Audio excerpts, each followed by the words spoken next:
So let's move into our second clubhouse of the night, our final map of the night. And then I can go sleep because it's been a long, long day for me. Just like every day it always is. A long drive for you as well, Ace, and you have to go back and do another drive. I do have to go back and do another drive. Feels bad for Ace, man. I don't feel bad. It's absolutely worth it. I love being down here and casting with you, Demo. It's worth 5 hours of driving. Well, can you tell our host that? Because clearly he seems to have a problem with me and my Vietnam flashbacks. And you can hear him laughing in the background. So looking at the operator bans then, Maverick and Glaz, not too much of a surprise. We saw Q put in Glaz to great use earlier on for Unos, so you know, no surprise. It really showed the power of Glaz on this map. Maverick is a common ban for Clubhouse, as we've already discussed. Mirror, not unusual, but how about that smoke ban? Right, well, first of all, that's the attackers banning it first. So it makes sense that the attackers are banning the smoke. Of course, we know that Clubhouse is more defender-sided. It has more viable bomb sites. And also another thing to add into the mix is that without having the smoke, you're also losing a shotgun for destructibility, which is another big factor of why teams like to bring the smoke. So more than likely, I can see Mute being 100% pick rate for both teams this match. Yep, no surprise to see Nello being the one to come in onto Mute there. We would normally see him, as you already commented, picking up the smoke. Didn't this happen, I believe, in the Mocket Secret game, where his smoke was banned by Mocket, and then he had to go with the Mute as well, and you could see that did weaken him quite a bit. Yeah, and that's something I was going to question there. Is it, you know, potentially a little bit of a targeted ban as well? You know, we know how powerful Nello is on smoke. Yep. Have they just come in and thought, let's just disrupt them any way we can? Let's, you know, we can recognise there that we've got a player who is, you know, has almost 100% pick rate on an operator on defence. Let's take it away from him and at least be disruptive to the team in the bans. So, round number 1 is going to get us underway. Flylo on the attack against MnM Gaming. They bring in Thermite, Thatcher, Zofia, Ying and Dokkaebi, and they're going to be attacking downstairs, first of all, in Church and Arsenal. So, looking across the defensive lineup, I don't see too many roaming operators. Fonka's potentially on the Valkyrie. He'll be getting them cams out, obviously, first and foremost, and then I'm sure he'll probably go on to the roam. And I think we're going to see Citizen on the roam there on the Alibi as well. And it could see Doki does tend to like to get out on the roam with the Doc sometimes. Yeah, we know that the guy really does possess the essence of Doc.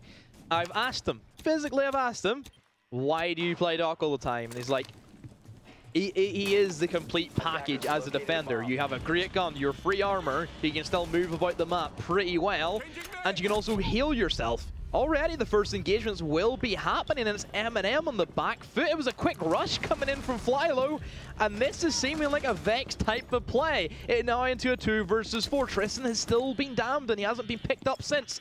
The bomb will start to get planted. Duke will have to try and push on in, but Citizen, he will actually be able to stop the diffuser in this scenario, so it's a 2 versus 2.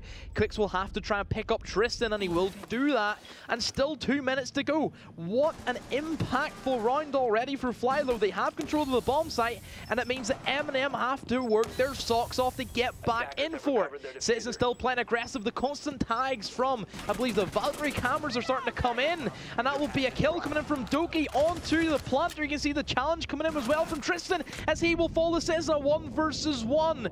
Citizen versus Allison Tyler, or also Joshua Glitches, you may know him better. Let's see where this one will go. Still that Valkyrie camera being such a nuisance, and you can see the MX4 Storm is a very decent SMG in this position. Still constant tags. It must be all 4 members of MnM tagging him constantly. He physically can't move without being known where he is. Let's see where it goes. Still a 1 versus 1. This has been just such a long round already for such a quick one as well. Citizen just holding firm. He sees the head, and also Joshua Glitch will also see the head, but misses the shots. You can see the rotate come in, still misses the shots. This could not be any more back and forth if you wanted it to be. You could hear a pin drop in the room, and Citizen gets a wall bang. What? This is a 1v1 pretty much. That's all it was, a 1v1 cast. What? Unbelievable there from Citizen, just doing exactly the right thing. Again, that just shows those qualities of MnM we were talking about. They suffered to the quick rush. They weren't quite ready for it, but the problem that I think Flylo have got there is you get one opportunity to make that work, and now MnM are ready for it. So they're going to be prepared for a rush from here on out. So Flylo did fantastically well. It was almost confusing to watch. So, you know, there's kills going down, but they're going into blue from sight, and it was almost the defensive angle that they were losing men from. It was bizarre, but MnM just slowed things down. Dorky getting back onto site and just managing to pick up that first kill, even though he got traded out, brought it to a 1 versus 1. Wherever that Valkyrie cam was, there would have been some real value in getting that taken out, because I just think he could watch the plant. They were pinging him constantly. Where was it? I want to know where it was, because it seems good. I don't know. It can't obviously have been easy to see. I'm guessing possibly maybe some soft wall shot out, and then it put into, you know, the sort of the leftovers of the soft wall, something like that. But we'll have yeah, to go back and rewatch. Great placement there from Vonkers, and that just shows, you know, he died early round, but an operator like Valkyrie can be so useful long after death, and that has just basically won them around. But again, Citizen doing exactly the right thing, not being too eager to challenge there, and just waiting for his opportunity, and I think that just shows the quality of MnM there. So that's going to take the first round for them, and we're going to see what looks like a cash hold for the second round. Not too much of a surprise, and Flylo bringing no Hibana, which is not, you know, necessarily a problem. They've got the Thermite of Tristan. Questionable. They do have, you know, all it takes is that one loss, and all of a sudden this round gets very difficult. But then again, they know they don't have to attack the basement, so, you know, you don't really need the Hibana in a sense. I think it's still good to have, because if you're dealing with a bandit trick, and there's the Thermite gone by Prox on the Pulse. That was from the dirt tunnel, just sitting there pulsing, seeing him run across, and an easy wallbang kill for him. Wasn't even a run, just a straight wallbang. That's a lot of skill. How many times have you called to see her Pulse so far tonight, Demo, and then Prox just brilliantly displaying the power of Pulse there? I'm not here for nothing, you know. It's an operator that we quite commonly see Prox playing. Again, it's one of those operators that he's very, very familiar with the guns, with the ability, and he's just shown that there with a great first kill. And like I was just commenting, without bringing the Hibana, if you lose your Thermite, this round gets extremely difficult, because you now have to push through single doors. There's unlikely to even be a soft breach option that Zofia can really take too much of an advantage of. Theo will also take a position along with the Montagna, and of course having that Montagna just as that human wall speed has been down. It might have been from a reset, no, just a straight kill. Doki will find 2 on the speeds and on to Theo. Ying gone. However, we will see one fry go in favor of Flylo, but still Doki's on the hunt. Here comes Montagna, and the cleanup from MnM is so strong. And yeah, I think we may have called it right in the desk about this the slaughterhouse. Yeah, that was the Prox and Dorky show there. 2 for Prox and 3 for Dorky, I believe it was, and pretty short work made of them. I mean, it was always going to happen after they lost the Thermite. You really, really do need a hard breach option to be able to attack a site like Cash. Otherwise, you are really going to struggle. So 2-0 now in favour of MnM Gaming, and I think Flylo just in a dangerous position here, starting to find the feet. We're getting a fuse pick from Quicks there, seeing some unusual things. It looks like it's going to get 6 picked out. We've got the thinker on Theo, but again, you know, as I suggested, this is not a team that's had a lot of time to prepare. With Challenger League qualifiers going on, there's not been many people available for them to scrim, I don't think, and so you know, it is going to be a lot on the fly tonight. Another thing I'd like to point out about Flylo is, let's not forget that if you think about it, Speeds is a returning player from the Premiership from last season. He was part of the Wind and Rain team that didn't win a match. There's a lot of pressure on him this season, because there has been, you know, the typical little stabs, the typical banter about, hey, imagine if you get 0 and 13. Yeah, it's definitely. You know, I think there's a lot of pressure on him if you think about it. Imagine being known as the Prem player who played 2 seasons, didn't win a match. Nobody wants that. Absolutely not. I think as the season goes on, I think they're going to be one of them teams that grows into it a little bit, as they just have a little bit more time to prepare and get some strats built up and maybe do a bit of scrimming.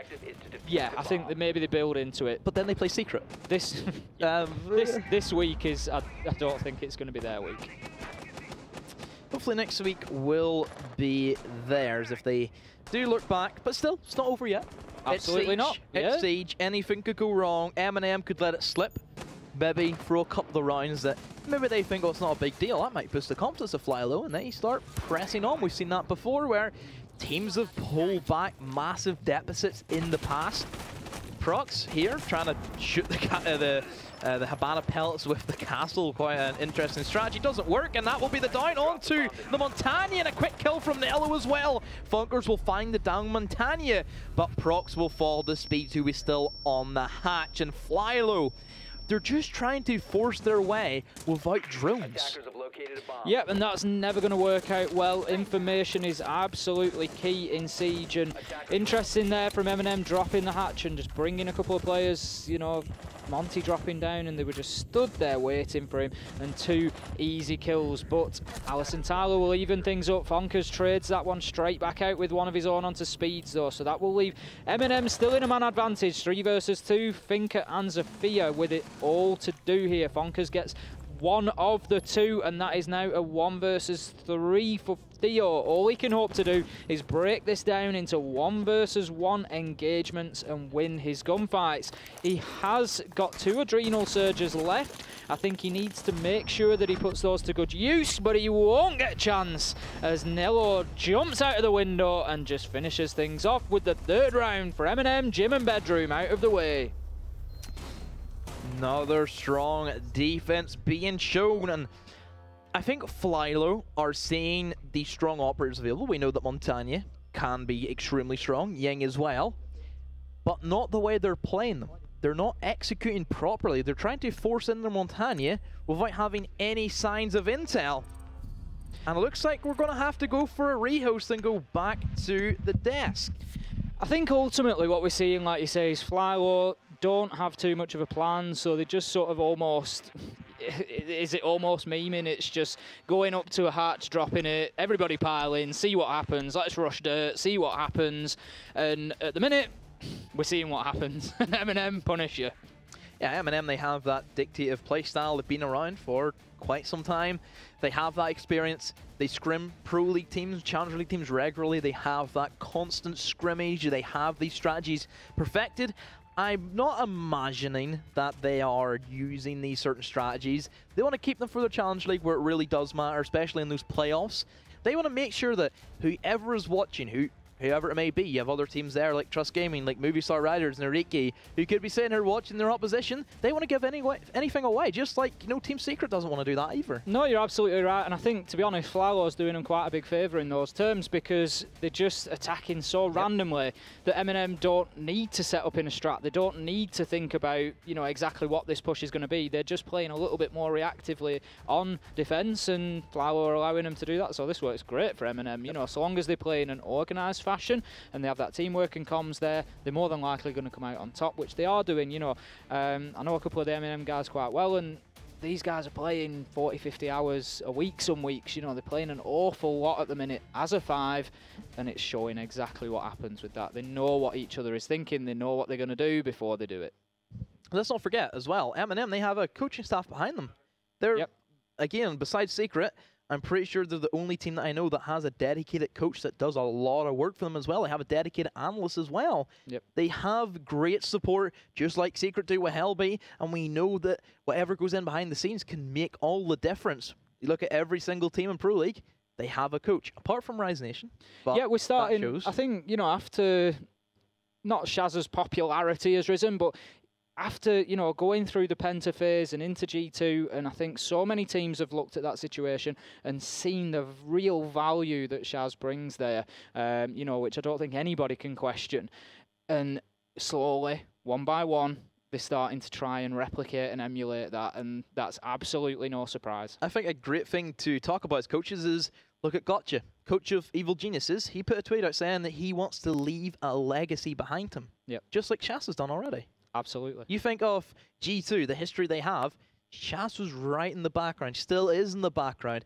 That guy was prepping for Invitational at Paris. Yeah, I've absolutely I've seen the guy's laptop for it. Yeah. Unbelievable. I think he's prepping Unbelievable. probably prepping for Invitational 2020. Saving strats. Saving strats for 2020. That's what Team Secret are doing. Yeah, but it does go to show. I think the other team that we've seen tonight, Wind and Rain, that have been really organised, they've got some coaching as well. And you're starting to see the clear differentials between those teams that do and those that don't. Yeah, you can see the level of play. Sure, I think that no more than 30 ping is a slight anomaly. Yeah. But, like I've talked about, eventually that will catch up with them. Teams will learn their playstyle. Teams will learn that they don't change their operator lineup whatsoever. You look at that entire matchup on their attacks, not one operator change. No. And that's something to say. Yeah, and it's not just the coaching of your actual strats, it's the preparation before the game, it's the analysis work that goes in, it's knowing what to expect, what does this team normally do on this site. What's their bans, everything in and between. It's just being able to, you know, obviously, again, I come back to Shaz, we all know the comment that I think he picked correctly the map bans for like 97% correct rate or something through an entire season. He could predict which maps they were going to play, but it just allows you to prepare, and you know, preparation can be key in Siege. So we will still continue on as we dive back into Clubhouse with our return to this series. Currently as it stands, MnM 3 rounds to 0 up against Flylo. Moving into round number 4 then, everybody back in the lobby, and we're going to see MnM heading back down to Church and Arsenal, and Flylo are going to have a real task ahead of them here. They played this in round 1 and they tried to rush down Dirt and into sight. It paid short-term dividends, but in the long term MnM managed to shore things up, react and get things done. That said, that's not really going to be an option this time for Flylo, because I'm sure MnM are going to have a very close eye on that Dirt tunnel wall for being breached from construction. So they could rush blue, they could rush another way. I don't think it's really going to be an option for them. MnM are starting to match them for some aggression now. We saw, you know, an early kill last round out as well, so that's going to be something that I'm sure they're going to be ready for. We've got Citizen just out there reinforcing the Dirt tunnel. We don't have a bandit, but Nello might well go and place a mute up there just to try and prevent any entry from there. They don't have anybody necessarily. If it's placed well, they can take it out. They could put an Ash charge in there, you know, they could use it as a figure. There is ways and means to do it, but again, it's just burning some utility in order to take out a mute jammer, essentially. Looking at it, MnM, I'm sure that they probably will have Doki somehow, somewhere. He'll end up upstairs on a flank. We know this guy, the Flying Scotsman, literally flies himself into the action as much as he can. He hears a gunshot on the other side of the map. He will run to said gunshot. With a 1 speed. Yes, it doesn't even care who's in between that. He will actually pummel his way through to get to the other side of the map, because that's what he is. Usually he dies, but that's okay, because they still win the round. He never dies on his own though, does he? No, because the thing about Doki either does out of his skin, like he literally is a new person, or he just dies like a lot of times. Oh, that's a nice shot from Citizen, more than a nice shot. Oh, another one for Citizen as well, a double with the T5 SMG.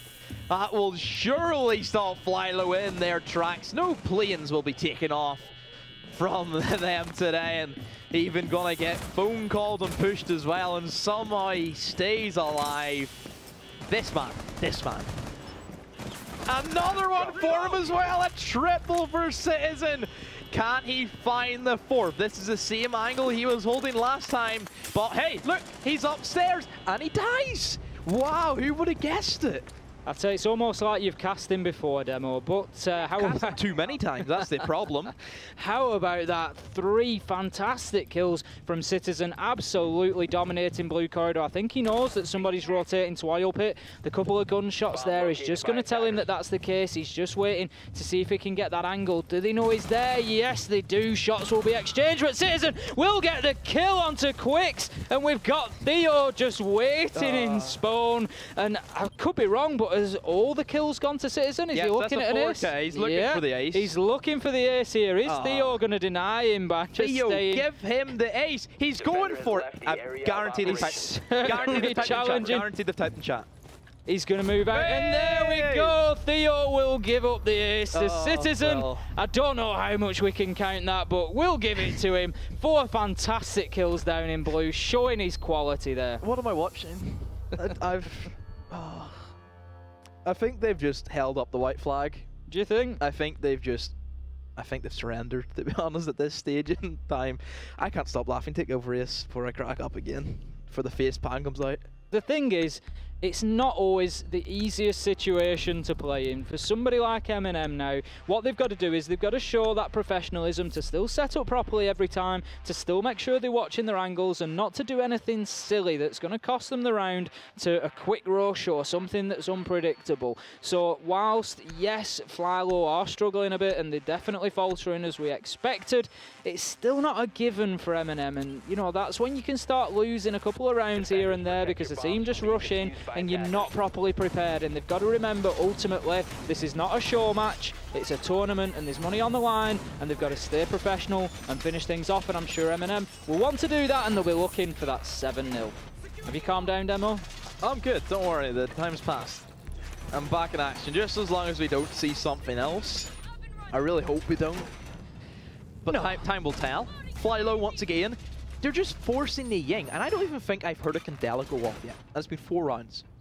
No, I think one might have been dropped into Church Arsenal from a hatch, maybe in the first round or the second time they played it. But Ying's done nothing. Other than that, no, they just really haven't utilised. But the thing is, we all know that playing competitively is different, but still, the pushers, you know, you've still got to push from the same sides potentially, depending what site you're looking at. And Flylo haven't really even been playing from those angles. Like I say, I know that they haven't particularly practiced. I know that they're not really, you know, set up just yet, and they're hoping to grow into the Premiership. But, you know, if they just think about what they're doing and slow things down, they might just give themselves a chance of grabbing a round or two.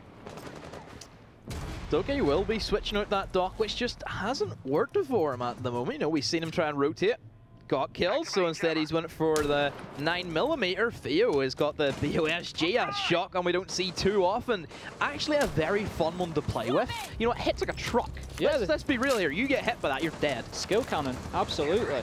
Doki going to get that first kill on Frost then. We always used to say Frost mats win rounds. In that late round situation, they can be a pain to play against. Theo with a ping onto Citizen there, getting a nice wall bang. He's going to play for a second, but he's not going to make it. It looks like they're just going to take a little bit of upstairs control. Theo's going to move round to pick up Tristan, get the diffuser as well. Frostmats win rounds. There you go. I've got an absolutely terrible reputation. We've even got a command for me about warning me for Frostmats, but Doki going to get in. And I actually really quite like the 9mm of Frost, especially at close range like that. Doki putting it to good use, getting himself another kill, so that's 2 for him. And it's going to put MnM at man advantage now, and that's going to be difficult for Flylo from here. Yeah, just talking about the 9mm, the only problem I have is just the fire rate. Fire rates win you gunfights. You look at every single gun that's been nerfed, they've been a rate of fire like of 10 million sometimes we've seen. For example, SMG-12. Look how fast that gunshot got nerfed. I don't see any of these slow firing ones getting buffed, apart from Clash, but she has a burst speed. Instead, now she's going for the full auto. Theo with a shotgun tries his best, but will fall to, yeah, again, that 9mm. Doki just toying, and once again, those echo drones will be there. Procs will be below, and you can even see Nello as well. C4 gets tossed up, but Doki steals that from a 1 versus 4, and Quicks as well. Doki on a rampage with the Frost. And that's the second ace that we've seen tonight, I believe. Doki picking up all 5 on the Frost there. So that's Citizen and Doki both in there. Are we going to see a third member of MnM? Are they just taking it in turns each round now to try and get all the kills? Is that what we're looking at? Looks to be the case. Funkers hasn't done anything, and this is the guy who's bonkers. Well, maybe it's time for Funkers to step up and get a bonkers ace. Hey, he can't even get a kill, because literally they're dead before he can even attempt to get a kill. That's a problem I face quite a lot, Demo. That's my excuse. But yeah, Funkers. we haven't seen his full potential yet this match. This guy can whip out a clutch out of nowhere. Yeah, it's absurd. I think the shame. I think the shame with this fixture is that it has been such an easy fixture for MnM. They really are. I don't want to stress it too much, but I'm really excited about a couple of the teams coming into this year. Obviously, Team Secret are a very good team, always entertaining to watch. But there's definitely at least another couple of teams this year that I think have just bridged that gap a little bit. And there was, last season when Secret came into the Premiership, there was all the discussion about whether they should be allowed, being that they're a pro team. They were adamant that they've been, trying to promote a UK scene for a long time, so it was right for them to be involved, seeing as they push for it, and I agree with that. And at the time, my opinion was a rising tide raises all ships. Yes, get Secret involved, because ultimately, if these guys have got Challenger League and Pro League aspirations, they need to play against the best teams in order to improve. And I think, that's really what we've seen from last season to this season. So, I was looking forward to seeing MnM come out tonight and having a really good watch and breaking them down, which unfortunately we're not going to get to see too much of that. But it does leave a mouth-watering prospect. How, a sort of a hot knife through butter they've been here. It leaves a mouth-watering prospect for future weeks, especially that big first game against Secret. Still, this is pretty much the same setup that Flylo go for. They bring the Finka, they bring the Ying, and still it's not doing anything really for my liking. Again, this is going to be their last attack, and then we will see them on the defense for a change. Prox has picked up that dock with that MP5, and still you can see the Yings come in. Finally, it will hit something, but I think that's just a bit of a distraction. But there's not even any denial on the side of MnM. No Bandit, no Mute, so they don't really have to worry about dealing with the bandit tricks or anything. Nello, I love this shotgun. It is one of my favorite shotguns in the game. Prox will find one on the Tristan, and Citizen also playing aggressive. Doesn't have the C4, it has the impact needs as well. Still, minute 50 to go. Wall's been open, but it's not the best one, I would say. No, not a full open. They've managed to get a couple of windows for themselves to peek through, but unfortunately it would appear that they are rather being peeked rather than doing the peeking. So we've got 5 versus 3 at this point. Flylo, it's a little bit strange. It seems like they've got 5-0 down, and they've almost sort of taken this round a little bit more seriously, and it's been a lot slower. They've not rushed in, they've not run onto the swords of MnM, so that's a little bit strange. Leave it till 5-0 to sort of start trying a bit more. But that said, as I said, MnM still need to maintain the professionalism here. They just need to hold their angles, not do anything silly. Speeds is going to start coming in on these stairs with Ying. He manages to get control of those stairs, but he does have a player below him in bathroom, which I think he knows, but he's now in a pinch situation. Demo, you'll be happy. The first Candela comes out, gets a kill onto Citizen. Can he put that Candela to better use? No! Prox is there waiting. Headshot onto Speeds, quickly followed by Nello and Doki, mopping things up, and that will be 6-0 on defense for MnM. So that is a flawless on the clubhouse defense. One more attack for them, and that will be all she wrote for week 1 of the ESL Premiership. And where will the bomb site be? Church and Arsenal is where they're going to be headed to. And what defenders will we see? Pretty standard at the moment. We're seeing the Valkyrie. We've seen how good that Valkyrie camera was for MnM and their basement defense. Fairly standard. I'm liking they're bringing the Bandit, because MnM are a team which are known to go for those triple wall pushes. Having a Bandit on the Bandit trick and that triple wall, very good positioning that you can play him there. Has the SMG, can try and challenge those CQB ranges whenever the swinging does come in from Church Door. So yeah, this is looking like a pretty strong lineup. They also have a roamer. We'll have to see if that has any impact. But then again, MnM, they can hunt roamers like anybody else. They are very strong at what they do. They have players like Funkers and Doki who can make quick work as that duo partnership. Can really roll the wrist upstairs. But it's down to Quick to see how he wants to play it.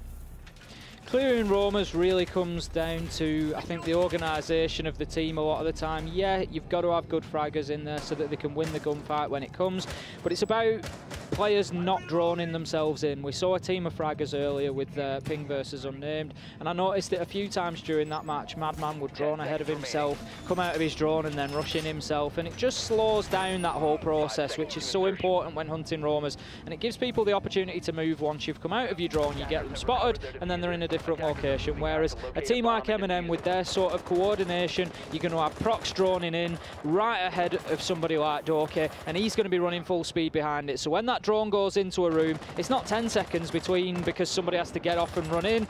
It's literally going to be 1 second behind it. You've got Doki and he's hitting his shots. So yep, they're great on their own clear. They're probably going to work back to back and just try and pinch people a little bit, work as a two, get the trade if nothing else. Let's see how they do. Yeah, I certainly think that they have all the tools to do so. You already seen the drones come in. Vigil tried to play aggressive in bar, possibly catching Citizen by surprise. You get rid of Habana, massive kill, especially for a Church and Arsenal defense. But that drones did come in and it's forced them all the way back down the stairs. But still, him having that scanner just kind of alerts MnM that he can't push down until he's dead. And just Doki barely missed out and seeing the head off him and has started opening up a couple of the holes. There's no soft breach operator like Buck or Sledge. Instead, they're going to have to use the impacts or breaching rods from the players of MnM. Already downstairs then, Fonker's getting his angles onto site, and he's just going to hold that double door, I'd imagine. He's not going to be rushing in from there with Ash. He's got a great gun for long-range encounters, speeds, picking up a kill onto Citizen. So that's going to put Flylo into the man advantage for the first time since the first round, I think. Quicks gets a kill onto Fonkers as well, so that's going to leave us 5 versus 3, and let's see what MnM can do with a bit of a deficit here. Are they going to be able to work their way into site or not? Claymore going down from Prox on the Thermite, just going to stop that rotation coming from behind them. There's only the long corridor to approach the Thermite now. As you correctly predicted them, or they like to get that triple wall push. They've not managed to bandit trick. How many shots can Doki sink into the bomb? That's the question. He gives us a little shake of the head himself. He knows we won't get on his case too much for that. He manages to make it right, get the kill onto Tristan and a second onto Speeds. So that is going to swing the man advantage, but it will be squared up as Alison Tyler takes out. But the plant will go down. Prox with the kill. That leaves us 2 versus 1 in favour of MnM, and I fear that this is going to be all that she wrote for Flylo. Surely a 7-0 from here. Theo just trying to hunt down these 2 kills before he can get onto the diffuser. MnM nice and patient. Nello waiting on the stairs, and that will be 7-0. MnM take their first Premiership win of the spring season.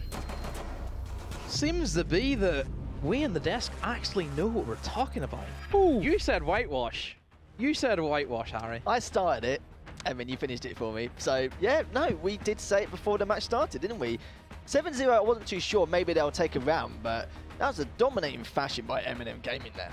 They're just at the top of their game. I think that they have so many tools, and that's not, I don't even think that's them playing at their full potential as well. You know, Funkers didn't even get let out of the cage either. Yeah, absolutely. I mean, you've always got the saying that, you know, form is temporary, class is permanent.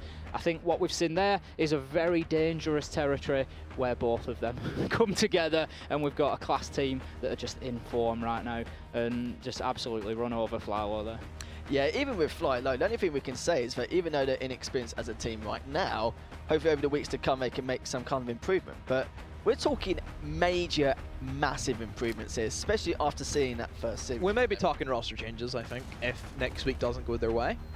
And also, they still have Secret to face. They have to play MnM again. They have to play Secret twice. I'm more looking forward to MnM versus Secret. That is going to be massive. It's going to be huge. It's going to be an absolute barn burner. There's no question. Yeah, that's where we're going to actually see MnM Gaming to see how much they stepped up since last season, if everything they've done work out in their favour, and to give Team Secret, of course, back a challenge. Yeah, absolutely. It's going to be really nice to see. You know, it was funny because through the regular season, MnM got the draw against Secret, and they're a better team now. So that is where, you know, the real mouthwatering prospect comes in to begin with. Secret didn't really get challenged too much beyond that during the regular season. They then won the last, you know, 6 fixtures back to back. The big challenge for Secret actually came at the LAN final. They were pushed much harder than anybody thought that they were going to be. Yet I know they didn't lose a map, but a couple of maps were taken to overtime, and teams did better than we thought. MnM have just stepped it up another level from there, and that is going to be one hell of a game. Yeah, I'm looking forward to that. I'm sure we all are here.